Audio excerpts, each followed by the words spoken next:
চট্টগ্রাম বিভাগের সব খবর নিয়ে সংবাদ চট্টগ্রামে স্বাগত জানাচ্ছি আমি লাইলা নাজনীন। সরকারি হাসপাতাল পরিচিতি রয়েছে 10 শয্যার চিকিৎসা কেন্দ্র হিসেবে, কিন্তু বাস্তবতা হলো কোনো শয্যা তো নেই, তার উপর সবশেষ কবে রোগী ভর্তি হয়েছে নেই তার হদিসও। 2022 সালে একেবারে বন্ধ হয়ে গেছে বহির্বিভাগ।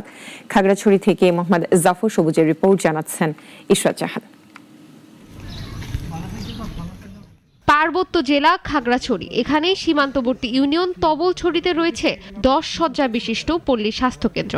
স্থানীয়দের কাছ থেকে এই হাসপাতালটি পেয়েছে ভূতের বাড়ির তকমা। খোঁজ নিলে জানা যায়, নামে 10 শয্যার সরকারি হাসপাতালটি পরিত্যক্ত অবস্থায় পড়ে আছে 3 যুগেরও বেশি সময় ধরে। জনগণের স্বাস্থ্যসেবা দেওয়ার প্রতিষ্ঠানটি নিজস্ব অবকাঠামোই রুগ্ন, জরাজীর্ণ, ঝুঁকিপূর্ণ ও পরিত্যক্ত ভবনগুলো পরিণত হয়েছে গবাদি পশুর আস্তানায়। 1967 সালে 5 একর জমির ওপর প্রতিষ্ঠিত এই হাসপাতালটি ছিল আশেপাশের 4 ইউনিয়নের 1 লাখ মানুষের চিকিৎসার একমাত্র ভরসা। ভর্তি কার্যক্রম বন্ধ হওয়ার পর চরম বিড়ম্বনায় পড়েন স্থানীয়রা। অনেক রোগী রাস্তায় জেলায় উপজেলায় নেওয়ার সময় মারা গেছে এই পর্যন্ত। যদি আজকে আমার এই হাসপাতালটা চালু থাকতো, এখানে ডাক্তার থাকতো, আমি এখান থেকে ফার্স্টের একটা কিছু নিয়ে আমি চিটাগাং বা খাগড়াছড়ি বা মাটিরাঙ্গা যাইতে পারতাম। এই অঞ্চলের স্বাস্থ্য খাতের কোনো উন্নতি হয় নাই। ডাক্তার যদিও নিয়োগটাকে ডাক্তার আমরা পাচ্ছি না। হাসপাতালটি অকেজো থাকায় মুমূর্ষু রোগী নিয়ে প্রতিনিয়তই বিপাকে পড়তে হয় বাসিন্দাদের। আমরা গরিব মানুষ, আমরা সবসময় হাসপাতালে খাগড়াছড়ি যেতে পারি না, রাত বিরাত ধোঁয়া গা লই আমরা কষ্ট হইয়া। এটা বন্ধ হওয়ার কারণে এখন কিন্তু কোনো চিকিৎসা সেবা সুশ্রুটা আমরা পাচ্ছি না।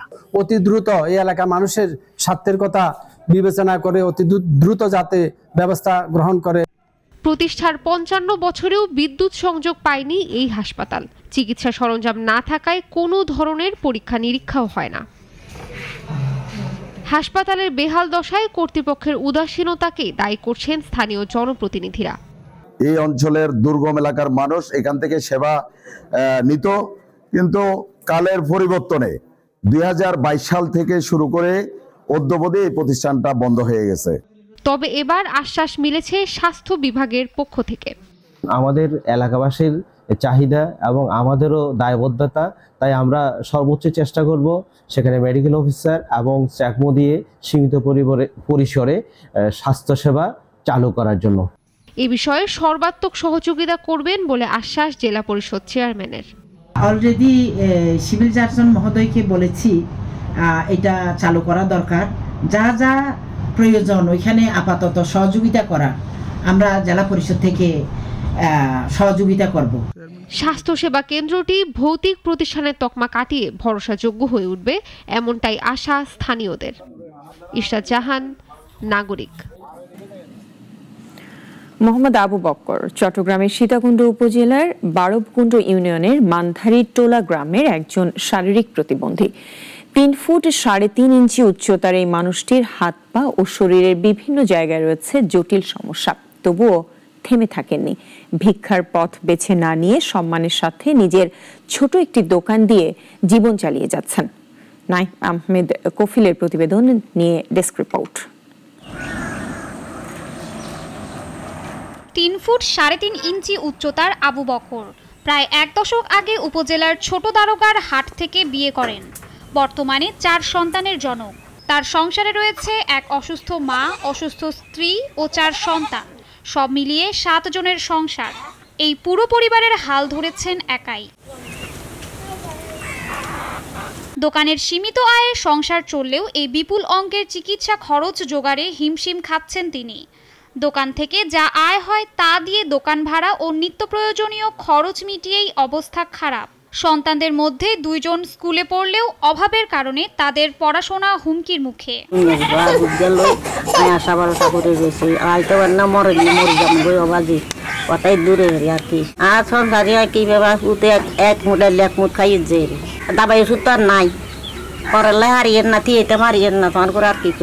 আবু বকরের একমাত্র সরকারি সহায়তা হলো প্রতিবন্ধী ভাতা। তবে সেই সামান্য ভাতায় এমন বৃহৎ পরিবারের সব প্রয়োজন মেটানো অসম্ভব। তার জীবনযুদ্ধ যেন প্রতিদিন এক নতুন চ্যালেঞ্জ। কখনো অসুস্থ হয়ে পড়লে পরিবারটি অনাহারে দিন কাটায়। তবুও আবু বক্কর হার মানেননি। ছোট দোকানেই নিজের সম্মান বজায় রেখে লড়াই চালিয়ে যাচ্ছেন।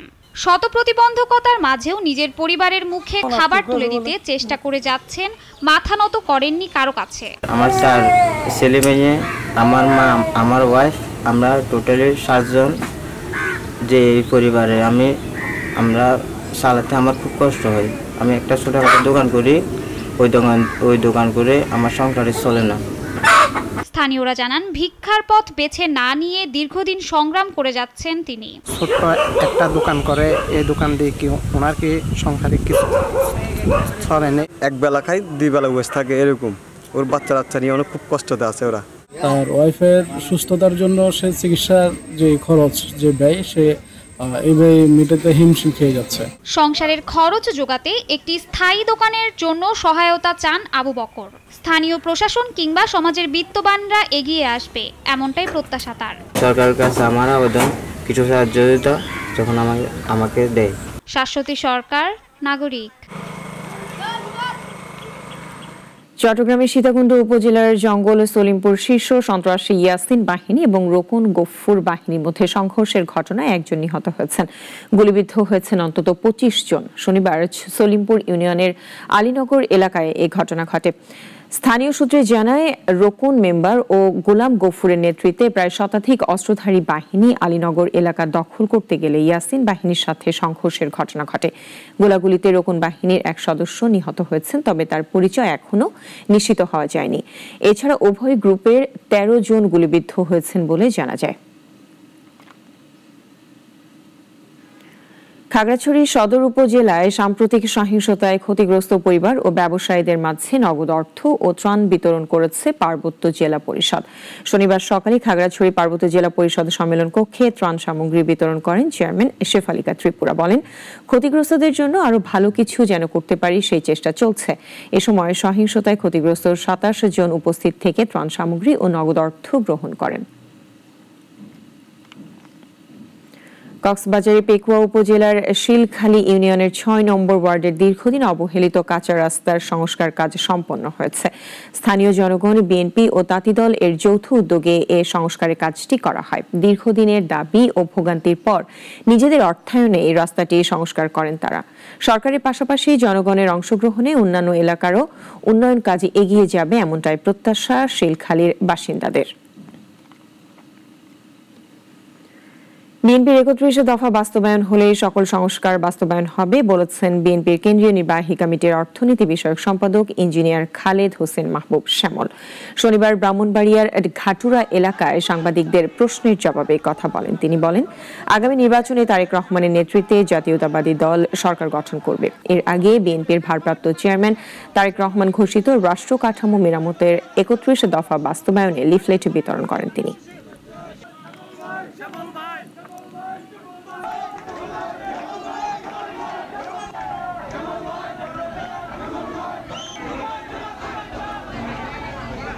যত ধরনের সংস্কার আজকে আলোচনা হচ্ছে, সকল সংস্কার এই 31 দফার মধ্যে আছে। আমরা মনে করি যে এই অন্তর্বর্তীকালীন সরকার যদি এই 31 দফা বাস্তবায়ন করে, তার মানে সকল সংস্কার বাস্তবায়ন করা হবে। কক্সবাজারে পর্যটন শিল্পের উন্নয়নে করণীয় নিয়ে আলোচনা সভা অনুষ্ঠিত হয়েছে। এ সময় জেলার সবুজ আন্দোলন কমিটি ঘোষণা করা হয়। শহরের শফিক সেন্টার মিলনায়তনে এ সভায় রোহিঙ্গা সংকট, সেন্ট মার্টিন রক্ষার উদ্যোগ এবং পরিবেশ বান্ধব পর্যটন উন্নয়নের নানা প্রস্তাবনা তুলে ধরা হয়। বনভূমি ও পাহাড় রক্ষা, বালু উত্তোলন বন্ধ ও সবুজায়নের উপরও জোর দেন বক্তারা। সংগঠনের কেন্দ্রীয় যুগ্ম সম্পাদক অধ্যাপক ডক্টর মোহাম্মদ সানাউল্লাহ সহ সংশ্লিষ্টরা এ সময় উপস্থিত ছিলেন।